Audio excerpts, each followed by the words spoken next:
I was very adventurous, very curious. I would kind of just like get on my bike and go riding around town. Well, when I say that, I mean my friends from like primary school all lived, you know, 1 or 2 doors down or the next street over. So I would just ride my bike to their houses, knock on the doors and be like, come, let's go play. And they would come out. We had like the local milk bar, so we'd always go there and get ice creams and whatnot after school. So I would walk to my primary school. And we were kind of like a walking bus where all the kids in the local area, we'd all pick them up along the way. And then we'd just walk together and walk back home. And when everyone would bring, you know, money, $5, whatever it was, go to the milk bar, get lollies on the way back home. Nice. Primary school. What were your parents? Were your parents into sport? Oh, my parents are very sporty, but my mum did netball when we were growing up. So she loved netball throughout her, you know, upbringing, and we would go and watch her play netball.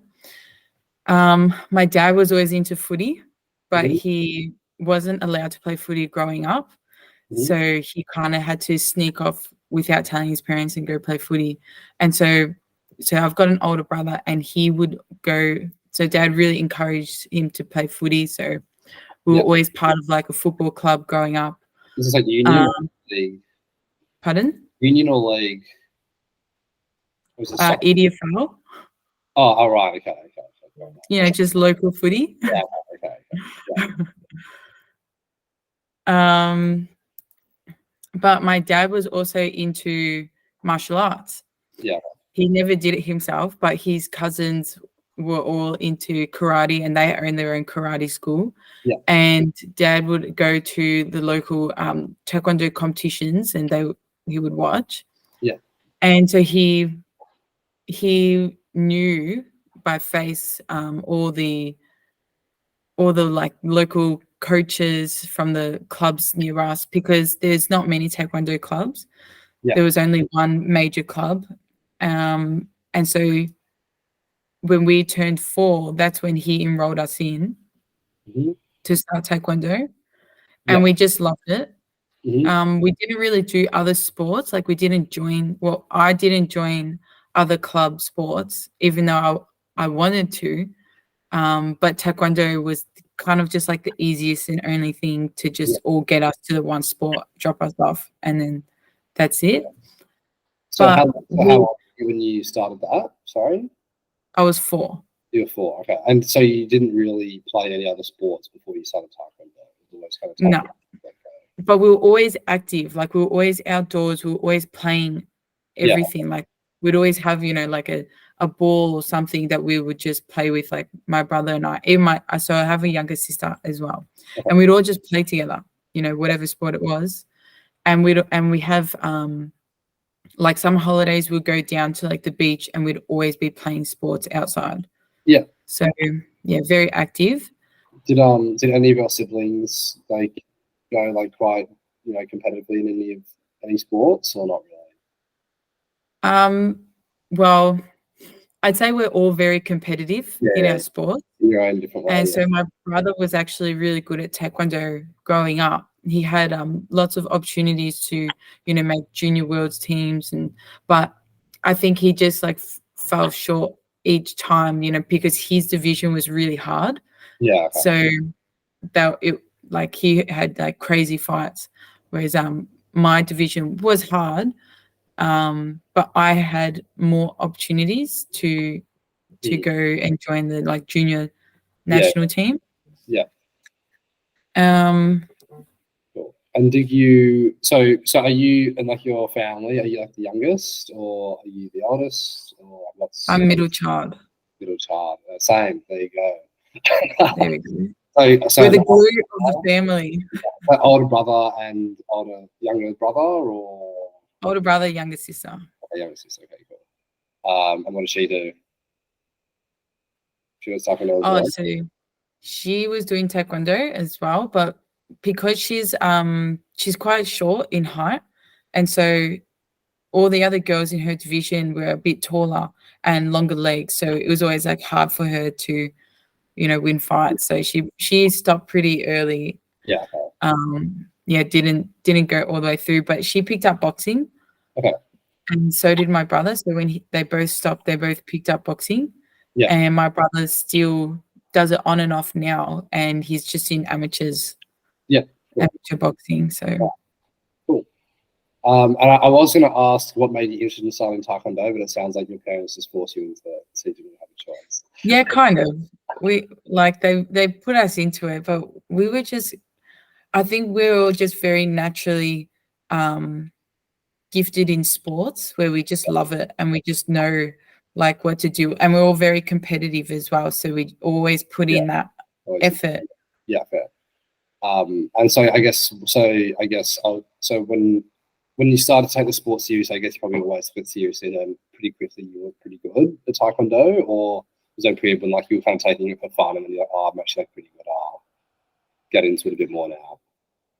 Like, I was always good at sparring and good at taekwondo, but it wasn't until where we actually went overseas for like the Junior World Championships where I saw the difference in quality and skill compared from Australia compared to the rest of the world. Okay. So that was later in life. I think I was like 17 when was I 17 or 16? I don't even know. Yeah. Okay. So but yeah, after that, that's when I kind of realized, all right, you need to put in more work if you're actually going to want to be good at this. Okay. And because I love the sport as well, I kind of just put that effort in and, actually focus more on training and pushing myself harder at training. So it was a bit of like a wake-up call when you went to juniors. In a way, it just gave me perspective. And I was like, okay, if I actually want to be good at this, we got to step up a notch. And when did because I was just how did you go on that first comp for juniors? I lost my first fight to Jordan. She came out so strong, and I just I didn't know what to do. Yeah. How does it work? I was going to ask this later, but we can ask it now. So like I haven't done taekwondo before. So like for someone that hasn't done taekwondo, like really quickly, from my perspective, it looks like you obviously wearing like padding on like your body with the different circles, and like you got your head padding. It seems like at certain points maybe like where you hit them. But like generally, how does taekwondo work? So you have sensors. You have sensors on your foot guards, so we call them socks. We have our chest guard, our hogu. And they have sensors in the chest guard, sensors in your head guard. And when you kick to the body, it registers and you score 2 points. If you kick to the head, it registers, it's 3 points. And then if you do a spinning kick to the body, it's 4 points. Spinning kick to the head, 5 points. 5? 6, I don't know. Okay. So hitting, so a headshot's the best, right? Yeah, headshot, most points. And if you punch, you score 1. Okay. But it's very subjective because the referees, they have to manually score the punches.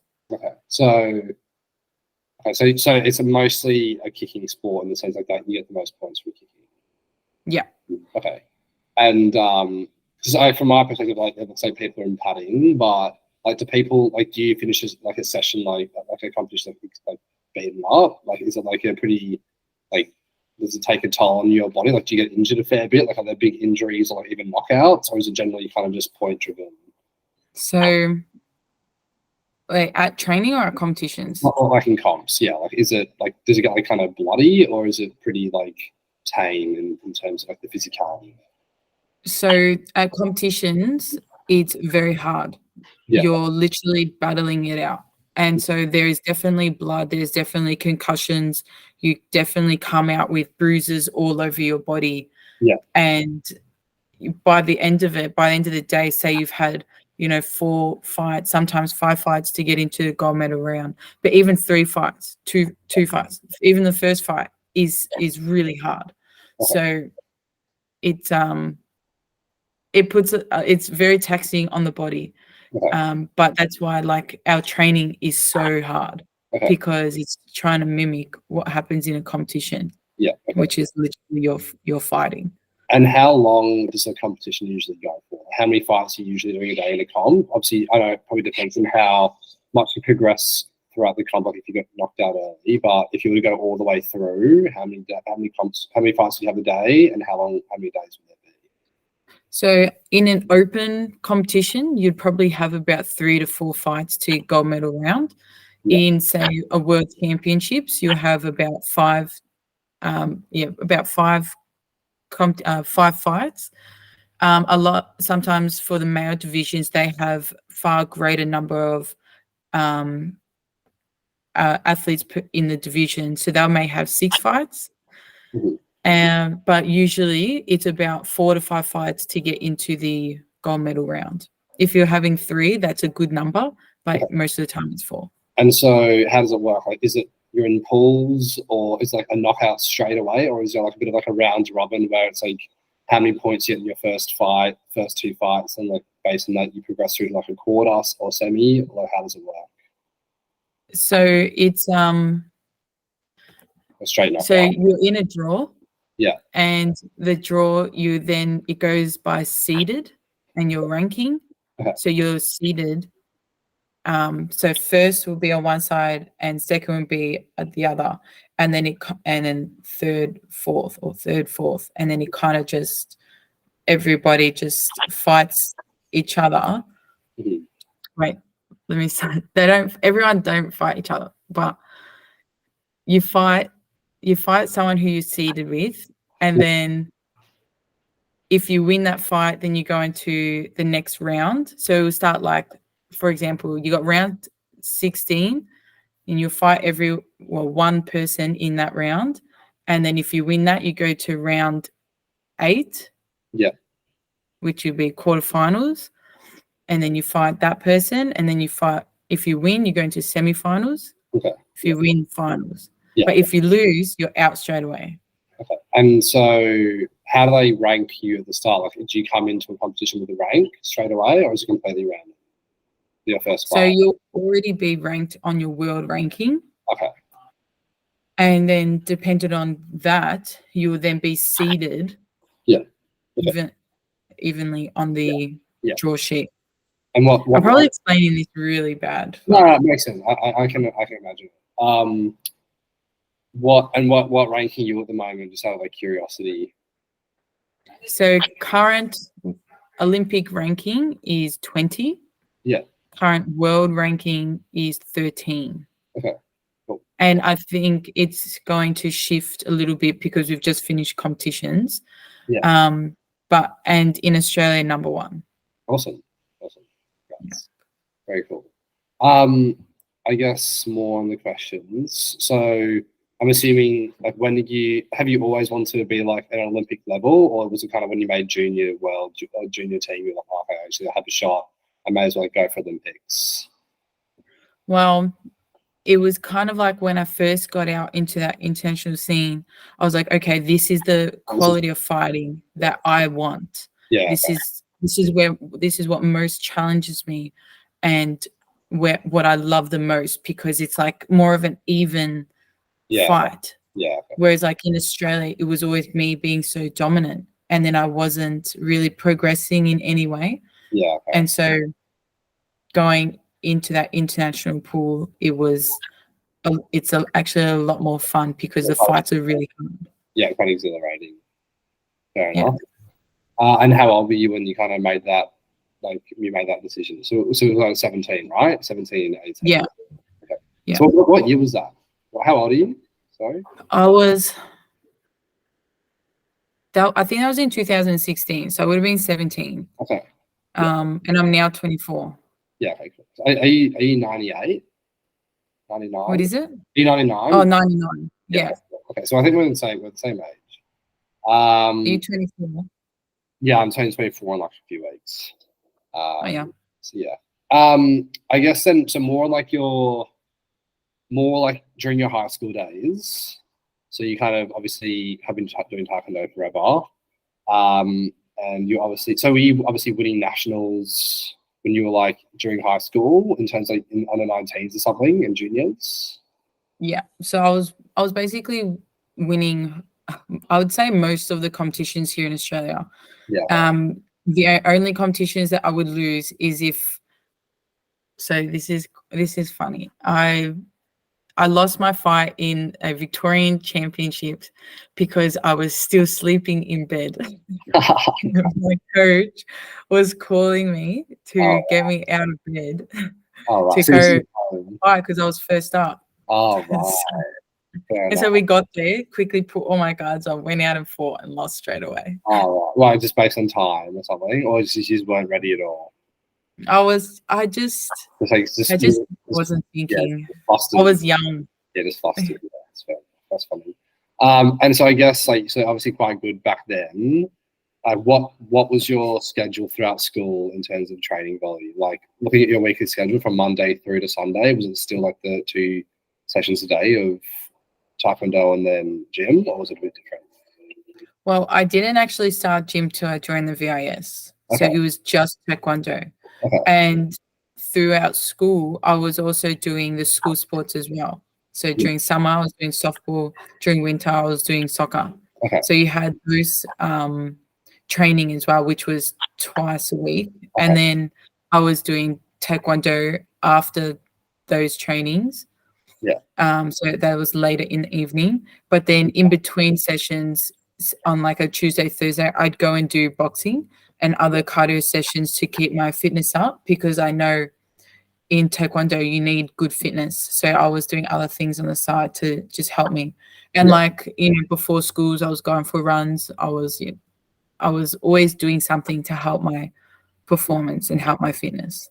Yeah, so you were so if you were to look from your training from like Monday to Sunday, like either before school or after school. So how many like taekwondo, like what was it your general schedule? So taekwondo like Monday, Wednesday, Friday, and then like some cross training on Tuesday, Thursday. Like how did your general week look, you think? Yeah, actually just that. So it was like taekwondo Monday, I think it was Monday, Tuesday, Thursday, Friday. Yeah. I can't actually remember exactly the full timetable. But then we had like after school sports was like a Monday and Thursday. Yeah. And then I did like that boxing on Tuesday, Thursday, or maybe taekwondo was on Wednesday. Yeah, I can't remember. Fair enough. That's good. But yeah, that was back then. Yeah. And what most of those sessions, like, was it how close were you living to your local gym? Was it like quite close, your little circle of school home gym, or? Yeah, my gym was my local club was only 15 minutes away, so we'd always get driven to training. Yeah. And then like my parents would pick us up once we're done. Okay.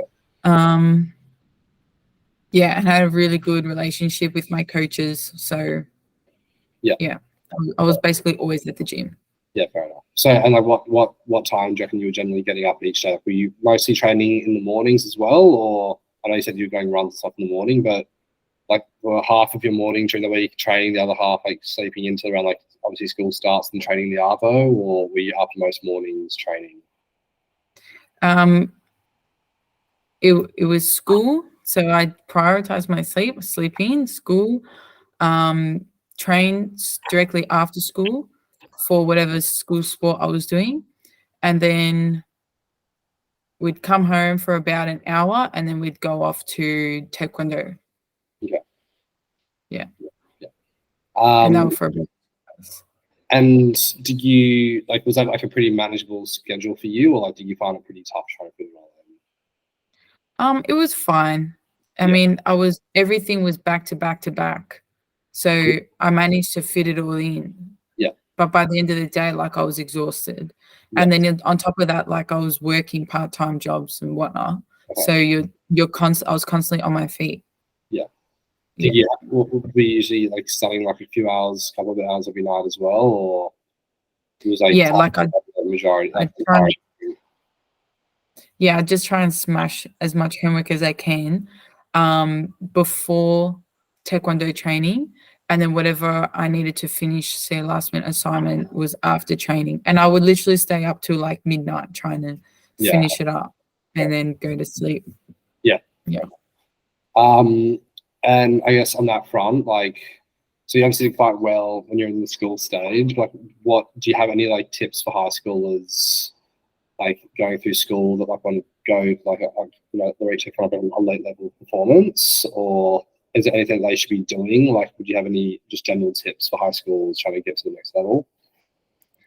Well, I know during school it's always very busy, and you have lots of homework, you have lots of studies and assignments and things like that. So like for me, it was always like, and of course, like you love your sports, you're always going to commit yourself to your sports. But for us, our parents were always on to us going, your schooling is your number one priority. You have to finish your schooling. Like that's first. And all the sports and everything. Like for me, there was always opportunities to, go to that next stage or, go to more trainings and things like that. But I still had to learn to prioritize. No, I have my studies that I have to finish, and I already have my training already there. And what was told to me was like more opportunities are going to come later down the track. Mm-hmm. So finish your studies, finish all those important things, because you need to set yourself up for later down the track. But just remember that, an opportunity may come, but you don't need to jump on everything, because there will be opportunities later to come, and they could be bigger and better. Yeah. Cool. And I guess now shifting more into the nutrition space, like was your, I guess we can talk a bit about at school, but do you drink coffee? Like were you smashing that at school, or were you generally like not a caffeine girl? I didn't drink coffee, and I still don't. Yeah. I only do if it's like I'm out at a social setting.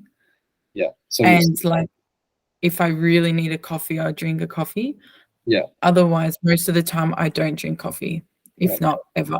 Yeah. Because it just like I'm already a very like I would say upbeat person. Yeah. Well, I am very chill, but internally I'm like through the roof. So if I have something that's like more stimulant, I'm bouncing off the walls. Fair enough.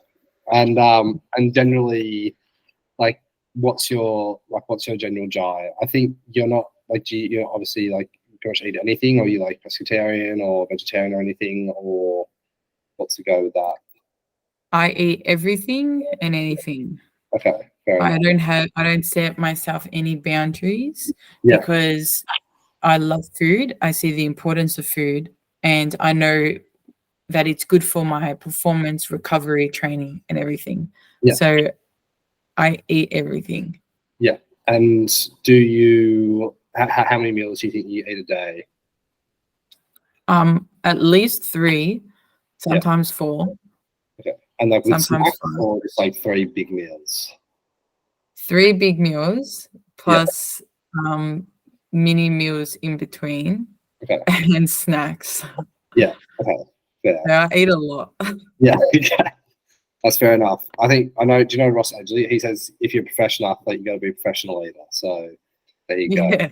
I'm gonna get quite deep into this, but like if you were to map out like exactly, I guess like if you were to pick your 3, like for me example, I feel like for all of my meals kind of have 3 rough staple meals that I'd eat. So like for breakfast I'd have maybe eggs or whatever, or like maybe yogurt and like toast, or like, so if you were to go through all of your meals each day, and then maybe like what snacks you would have, what do you think would be like your general staple meals that like you kind of rotate through those times of the day? If that makes sense. Yeah. So before gym, I'll have yogurt with granola, with like a really good granola. Yeah. Not just anyone. And then peanut butter and honey. Yeah. Mix that together. And then go to gym, come back, and I'll make eggs on toast. So 2 slices of toast, avocado, probably most of the time it's smoked salmon in the lead up to a comp. If it's like a couple of weeks out, I'll have like salami with cheese. Yeah. And cheese, I do Jarlsberg or the chia. Yeah. And then just like fried eggs on top, salt, pepper. Yeah. And if you're feeling a bit fancy, squeeze some lemon on there. There you go. And then as the day like goes on, I'll have a protein ball, which is kind of like more so it's like high protein, high carbohydrate ball. And it tastes really good, so I'll have that. Just as like a little snack on my way to training. And if I don't have that, I'll make a peanut butter sandwich. Yeah. Or like a wrap, and you just roll it up and off you go. That's my usual start of the day. And if I don't have the eggs, I'll most of the time find a cafe and get a chicken sandwich. Yeah. That because that'll be my lunch. That's quite large. So then I won't. So if I have that for lunch, then I won't need that little, carb hit before training. Yeah. And then after training, when I come back, is like I don't vary too much. It's either chicken thighs, lamb chops, or a steak. Yeah. With roasted veggies, potatoes, sweet potatoes, onions, garlic. Yeah. Sometimes broccoli. Yeah. Or broccolini, carrots. Yeah. And some rice and a salad. Yeah. Then ice cream. So I eat a lot, and then I finish it off with lots of snacks. Fair enough. So you're not like, so are you like, so you're not you don't have like, you don't track your calories, or you don't have like a very strict diet like someone's given you from the center? Like, is it all pretty, it's all pretty, kind of go for it as long as like you're eating relatively clean? Look, I don't vary. That's the thing. I stay exactly to my routine pretty much every single day.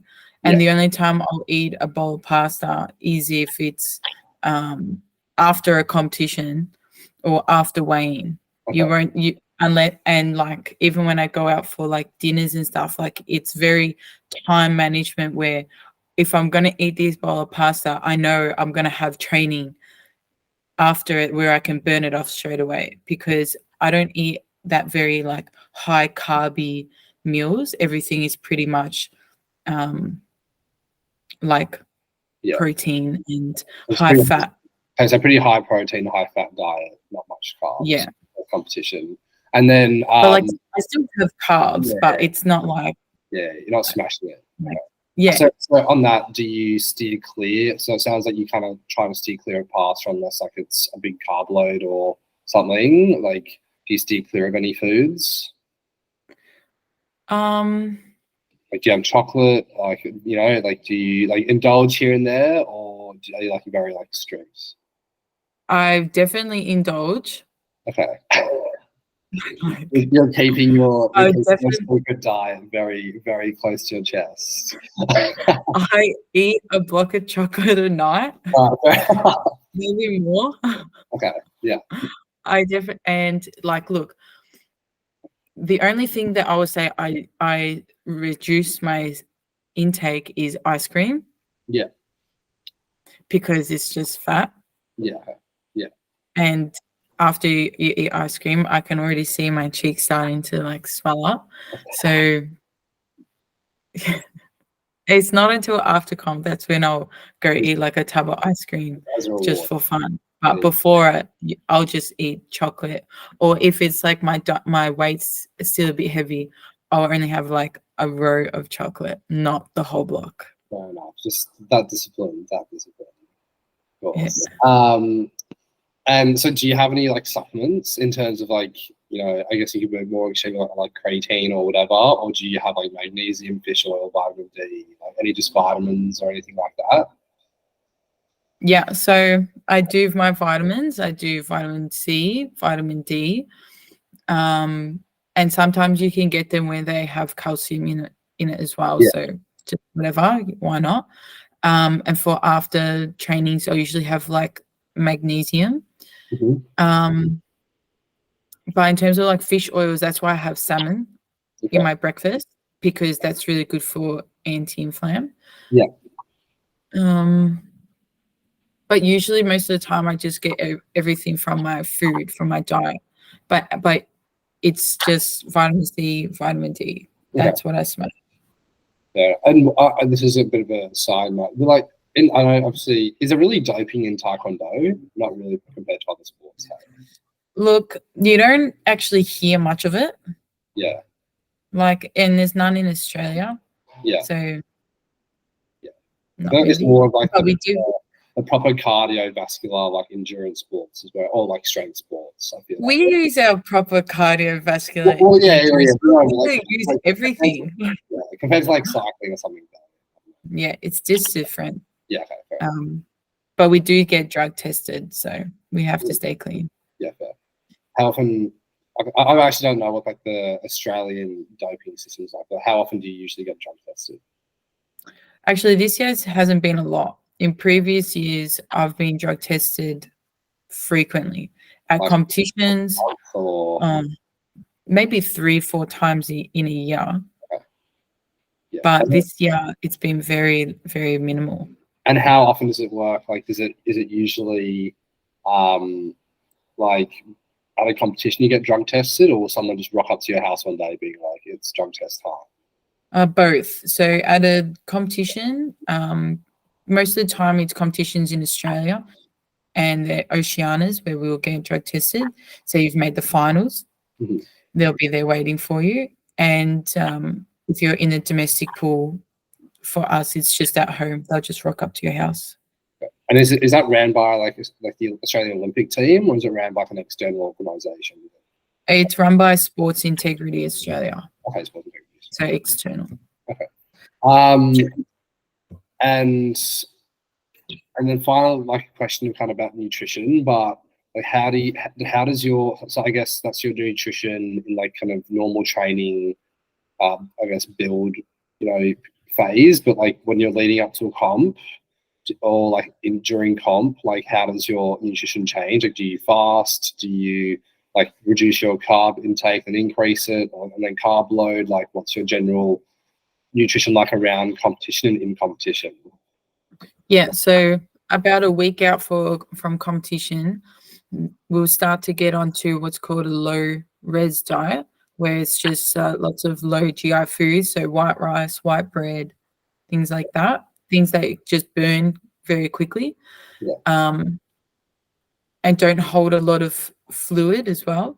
So that's when I'll eat just white rice with some chicken thighs for dinner, and it's kind of just what it is. But then day before weighing day, that's when I dehydrate. So for the entire day, I'll very minimal water intake, and then I'll only have like protein snacks, very scheduled in a way throughout the day. So probably only like 3 throughout the day, just to keep something inside me so you don't lose your mind. And then you wake up and you're pretty much, I've lost about a kilo and a half.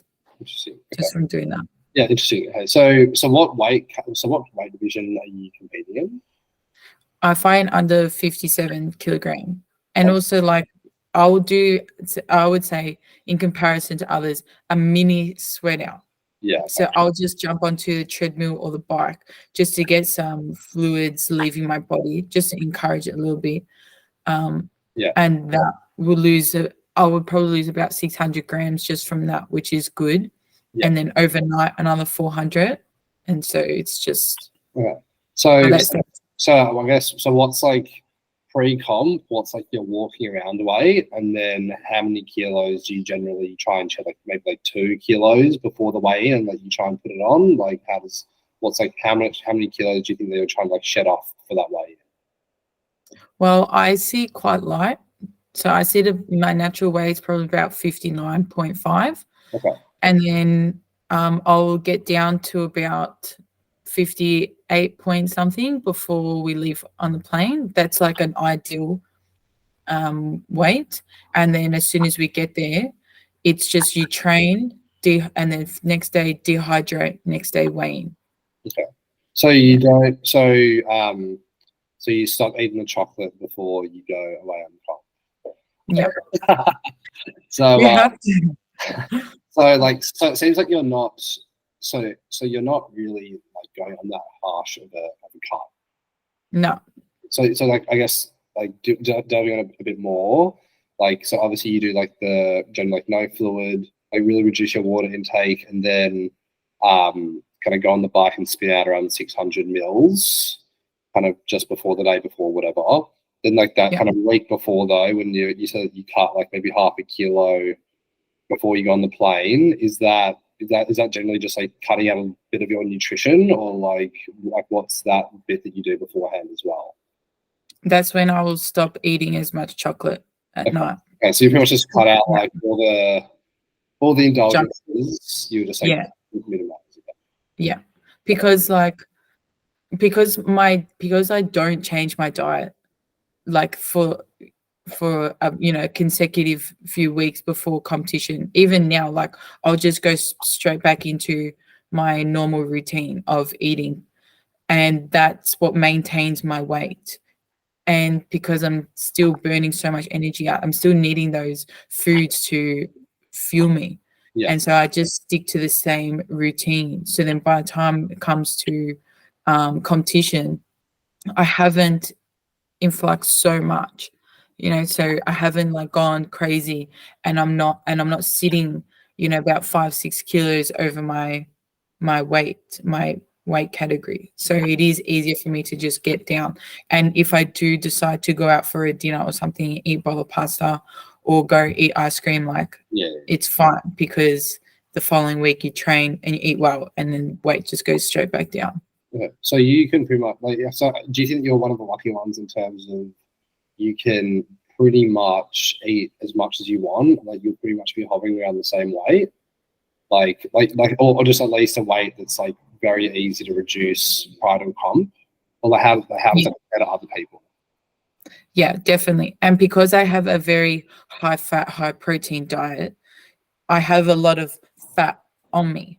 And so when it's time to like reduce weight, I've got those fat stores to go. Okay. And so I can burn a lot of fat. Whereas like compared to other athletes who are a bit lighter, they don't have those fat stores. They're actually just they're extremely lean muscle, and they don't have those stores on them, so they find it harder.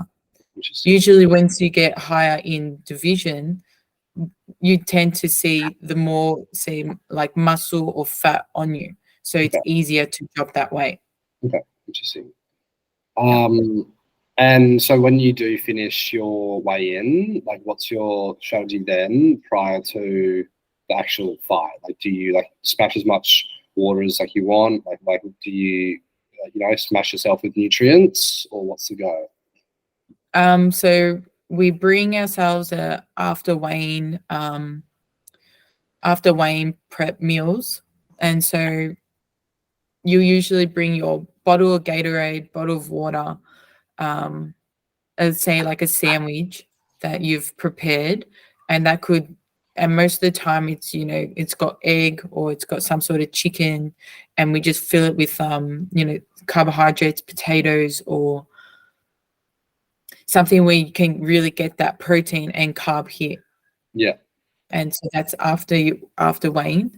Yeah. And then for nighttime, I like to go towards like a steak, because I feel like that fuels me. Mm-hmm.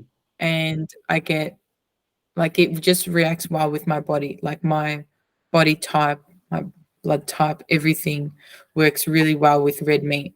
Yeah. So I tend to stick to that. And then also, I guess, moving away from like the nutrition, well, actually, last thing on that, like, do you have any tips for people, young or whatever in comp, like generally around nutrition from your perspective? Yeah. So if you've got weigh-ins, make sure you prepare. And so you have your foods straight after it ready to go, and your fluids straight after it ready to go. Even if it's like you've got your hydrolyte, you've got that already ready. And then you've already organized what you're going to have for lunch and organized what you're going to have for dinner. Okay. And the trick is, don't overeat as much as you're going to be tempted by it. Don't go out there and get the nearest burger everything and go crazy because you're going to feel sick. Yeah. And remember that by the time you've weighed in, your stomach has shrunk. So ease into it. If it means just like pecking on something at the start, just to start opening your stomach up again, and then go into your larger meal.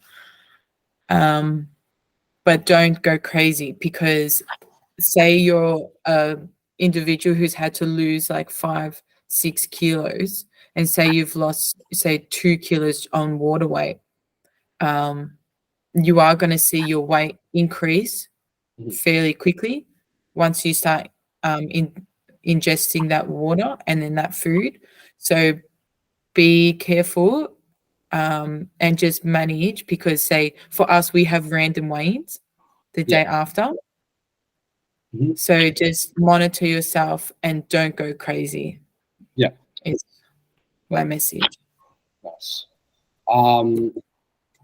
And I guess more moving into like the sport itself, how do you like mentally approach comps? Like, I'm sure you're obviously nervous about like your performance, but I guess more on the like potential of getting injured.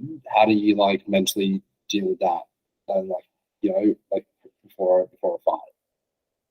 So before every competition, I'll see my sports psych. Yeah. And after every competition, I'll also see my sports psych. And that's just really just to fine tune everything that's going on in here. Yeah. And that is because each competition is different. And I always base it off my previous comp of how my body's feeling, and all and then I can like point out like what went wrong and what went right. So then try and either replicate what went right and fix all the what went wrong. So that by the time I get to my next competition, I've figured that out. I've learned a strategy in place to recognize whatever, just in case something does go wrong again, then I've got that in place. Yeah. And that reassures my brain, and that just like helps me think and just to stay focused. Okay. So that you're conditioning yourself for when certain situations arise, that you know the process of what to do based on the past experiences. Yeah. So diving a bit more into that, like how often do you see like your sports psychologist leading up to a comp? And then like generally I'm sure some of it's private, but like what generally do you get out of the session? Like what exercises do you do or things like that? Yeah, so I'll see my sports psych pretty often. So yeah, before every comp, like this year we've had, I think, like over 10 competitions. So it's the same one, same person all the time? Yeah. Okay. Yeah, same lady. If it's face to face or over like online, like either one, I'll see her. And we just talk about like, because I get very like the outside, all your external environment can affect what's happening inside. And what we say is you're inside your bubble and nothing else matters but inside your bubble. Mm-hmm. So whatever is going on outside doesn't matter.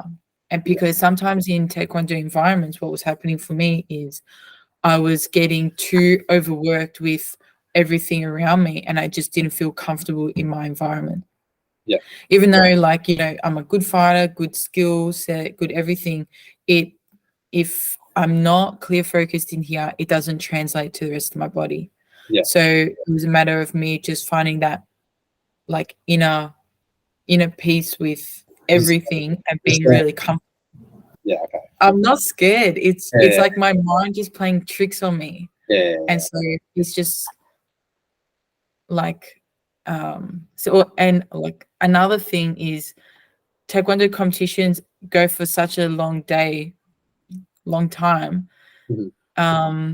You could get really tired, and it doesn't matter how many Red Bulls you have, V cans, whatever it is, caffeine shots, you're tired, you're exhausted. And so trying to do things to like keep your focus on whilst you're feeling these things, and like how to then increase your stimuli to stay focused. or if you're overstimulated, how to calm yourself down to stay focused. So still trying to bring yourself to that optimal focus. Interesting. Cool. No, that's very cool. I feel like all the athletes would be saying this though. Maybe. Yeah, I mean, I think some of them different, like, some of them haven't talked so much about, like, seeing sports psychologists and everything. And have you had any injuries, like bad injuries from it so far? Like, have you ever really been daunted about it since an injury, or like how have you dealt with that? Yeah, so last year I did my meniscus. Yeah. I just like teared it a little bit, but that just like plays on your mind as well. And that, like, you know, it interferes sometimes with my training and gym and whatnot. And so it was just a matter of like how to recover from that and how to tackle that, build that mental confidence back up again. Yeah. And so like if things, you know, did feel not quite right doing some actions, say in a competition, okay, how to just like change or tailor your body in a way to just keep fighting whilst you just felt something happen. Yeah. So I don't know. And then I guess actually in the competition, so I know like I obviously played a few sports where like psychological strategy, like especially like when you're versing like an opponent. Do you have any like mental strategies that you use in a fight to like, I don't know, throw someone off, like a bit of like psychological warfare or anything like that, or is it not really something like that? Look, you just got to try and stay as confident as you can, and the trick is, like, you know, just before you're about to go on, if you're going to win or lose. Okay. Like, so you generally like think that like you've never been like really confident before that you're going to win and you get thrown off during the fight and lose? Or? Yeah, totally. Yeah. That happens. Like you go in there and you've given yourself so much positive thought, and then you're during the fight and they just come at you so much stronger, and that definitely does throw you off. Okay. But you have to be able to just then pinpoint, okay, focus on, you know, defense, focus on basic kicking. You've then got to break it down and be like, okay, if they're so like overpowering me right now, what are some things that I can do in this moment to not get scored on? Okay. Yeah. Yeah. And like when you're fighting someone, and obviously when you've been successful, like what do you look for in terms of like their behavior that like shows that you're kind of in their head, or like that, you know, that you have kind of like the front foot in a fight? When they start complaining. Okay. When they start to, you know, yell things out at the coach or do something, or they react, you can see their emotion, and then you can see their frustration, and that's when you know you've got them. Okay. Interesting. And do you think, obviously, like, you feel that as well, like in the Olympics, or do you think it's a lot harder to like crack people in like those higher level competitions? I think say like the Olympics is a bit different because everybody is so on their game then. Yeah. Like everybody would have been preparing for it so intensely. So yeah, it's a lot harder to throw people off. Yeah. Like that's when your A game is on. There's no excuses otherwise. Yeah. We'll talk for about I think like, so we've run for like nearly an hour. I think we'll talk about recovery and then like the Olympics, and then I think we'll just have like a 10-minute break, and then we can come back and finish it off. Yeah, my phone is going off. Everyone's trying to call me at once. Okay, all good. Yeah, we'll go for another like 10 minutes, and then we'll have a quick break and we can dive on it. Okay. With your, I guess we'll start the Olympics for a little bit. What was that experience like for you compared to other competitions? Do you mean like fighting? Just in general, like what did you like? What was the competition like for you? So in the lead up, right, we wrote up like a mock-up draw, and we thought we were going to fight Turkey. And so we kind of like studied her, got a game plan for her. And then Wayne happened and that's when the draw changed, and then I was fighting in Canada. So I kind of went into like a semi-panic, but in a way I was like, okay, like this is just normal. So, you know, I called my coach who was here, and we formulated a game plan, and I felt confident going in that I knew what I was doing. Yeah. And that did translate onto my fighting, where I was able to score, I was blocking, I was actually doing all right. But what happened was when I lost was because I mentally checked out. And I said to myself, I need a different coach. And because I wasn't getting the tactical advice that I was after and looking for, and essentially I was left to my own devices, and and then she like capitalized because I wasn't having good defense at that time, and then she got more points and then basically won. But so that wasn't great. Yeah. And so was that your first fight that you lost? Yeah, first fight. And how far in advance did you know that you were fighting Turkey versus when there was that draw change?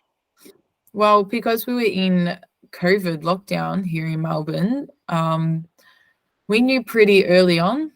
Like we just wrote it up, and we were just sitting there and, you know, just formulating strategies. But it was just more of that confidence to execute them at the time as well. So, you know, have your strategy and then say, okay, back yourself, I can do this. And then when it all changed, I was like, oh my God, all right, we just got to figure something else out. But it actually worked out all right because I had fought her previously, so I had somewhat of an idea. And my coach and I, we're like, I'm confident in him. So whatever he tells me, like, I'm going to do it. I'm going to trust him. So like how far, like, so do you get like the draw for Turkey, like, you know, 2 months before the comp, and then like the draw changed the week before? Like what was like the time difference between you? Well, we just wrote it up. So there was no official draw. Okay. So how did you know that you were fighting Turkey? Or was it just like? It was based on ranks. Oh, right. Okay. Gotcha. Yeah. Gotcha. And then you can just write it up and see. Okay. Most of the time, it's like a 9 out of 10 kind of thing. It can be right, can be wrong. Okay. We don't know yet. You kind of guess. Yeah. Okay, fair enough. And like generally, so you lost your first fight, and then like, so what happened after that? Was that like your only fight, or did you have a few more fights at the Olympics, or? No, all done. All done. Just onto party town. Oh, wow. Yeah, no. Actually, we had a good time after it, I'll tell you that. We were the plane. I don't know if you heard. I think I heard this. Yeah. That was us. Yeah. Okay.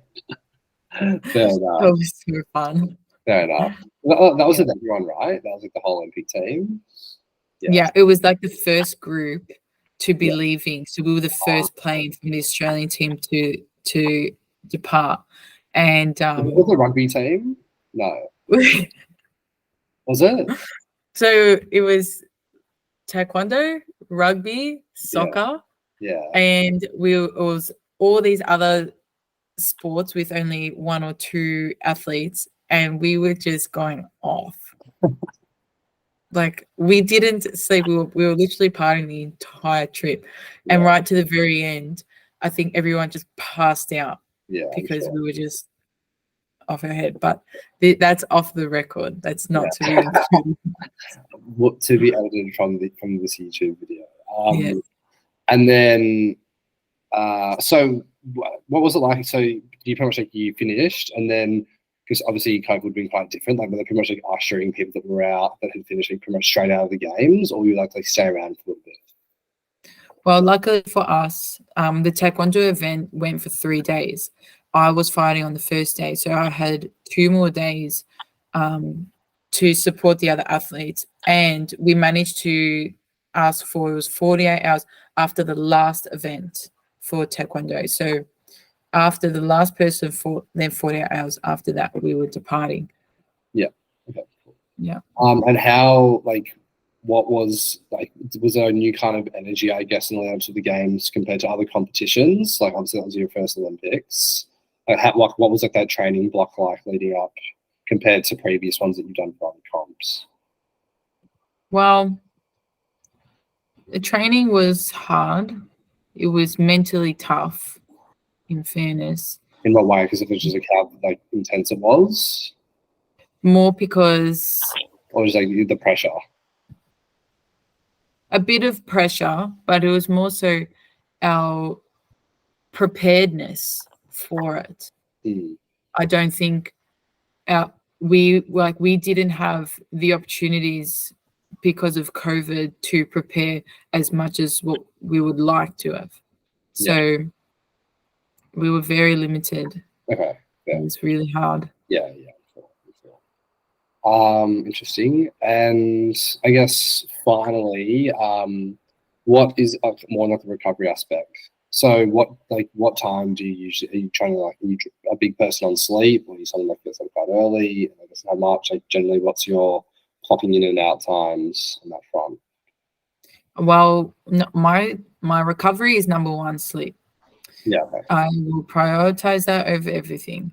Yeah. And if it means, I have naps during the day, I'll put my time aside to do that, because to prepare for training, which is always later in the afternoon, by the time it's like 2:00, I'm tired from being at the gym so early. So I go home, nap.